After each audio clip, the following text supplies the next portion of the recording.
नमस्कार दोस्तों, आप सभी का हमारे चैनल स्पिरिचुअल पाथ विद अनु में स्वागत है।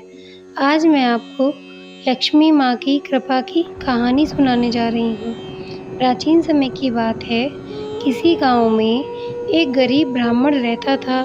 वह स्वभाव से बहुत धर्म कर्म और पूजा पाठ करने वाला था।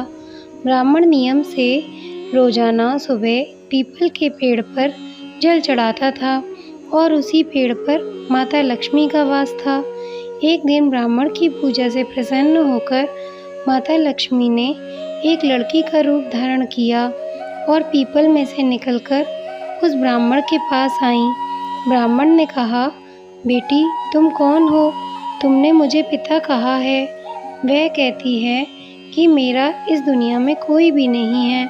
मैं आपको रोजाना यहाँ पीपल पर जल चढ़ाते हुए पूजा पाठ करते हुए देखती हूँ, इसलिए मैंने आपको अपना पिता कहा है। पिताजी, क्या मैं आपके साथ आपके घर चलूँ? वह ब्राह्मण सोचता है, फिर कहता है, मेरे तो पहले से ही 6 लड़कियाँ हैं।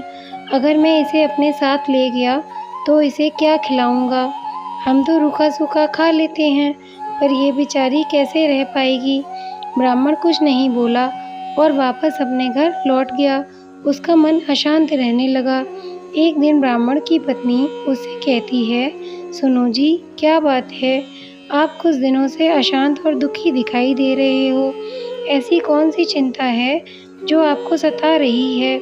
वह अपनी पत्नी से कहता है कि कुछ दिनों से जब भी मैं पीपल पर जल चढ़ाने जाता हूँ, उस पीपल में से एक लड़की निकल कर आती है और मुझे बड़े प्रेम से पिताजी कहकर बुलाती है और रोजाना मेरे साथ आने की बात कहती है। अब तुम ही बताओ, मैं कैसे उसे अपने साथ ले आऊं? हम उसे क्या खिलाएंगे, कहाँ रखेंगे? उस ब्राह्मण की पत्नी कहती है, इस बात पर इतनी चिंता क्यों करते हो? जहाँ हमारी 6 लड़कियाँ हैं, वहाँ एक और सही। उसने आपको पिता कहा है।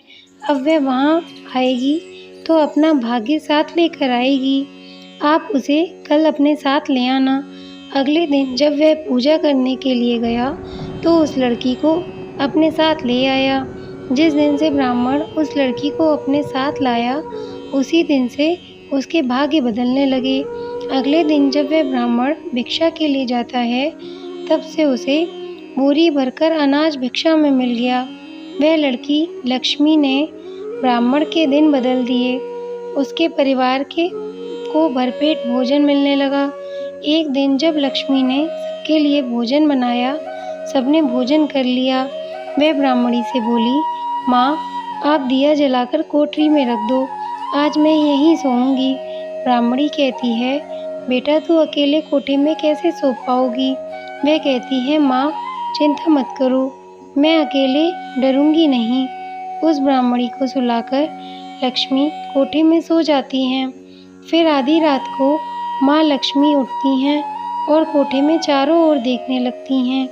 देखते देखते कोठरी में धन दौलत व अनाज के भंडारे भर गए। माँ लक्ष्मी अपने देवी रूप में आ गईं और वहाँ से जाने लगीं। तभी अचानक ब्राह्मण ने उन्हें देख लिया और हाथ जोड़कर माता लक्ष्मी से कहने लगे, माँ, मैं आपको पहचान नहीं सका। अगर हमसे कोई भूल हुई हो तो हमें क्षमा करना। माता लक्ष्मी जाते जाते ब्राह्मण से कहती हैं, मेरा आशीर्वाद सदैव तुम पर बना रहेगा। तुम्हारे जीवन में धन दौलत वैभव और शांति में वृद्धि होगी। इतना कहकर देवी अंतर्ध्यान हो जाती हैं। उसी दिन से ब्राह्मण के घर में सभी प्रकार के सुखों का वास हो जाता है। जिस प्रकार से लक्ष्मी माँ ने उस ब्राह्मण ब्राह्मणी पर कृपा करी, उसी तरह से कहानी सुनने व सुनाने वाले सब पर कृपा करना। अगर आपको वीडियो अच्छी लगी हो तो वीडियो को लाइक एंड चैनल को सब्सक्राइब करना ना भूलें। साथ ही में बेल आइकन ज़रूर प्रेस करें। बोलिए माता लक्ष्मी की जय।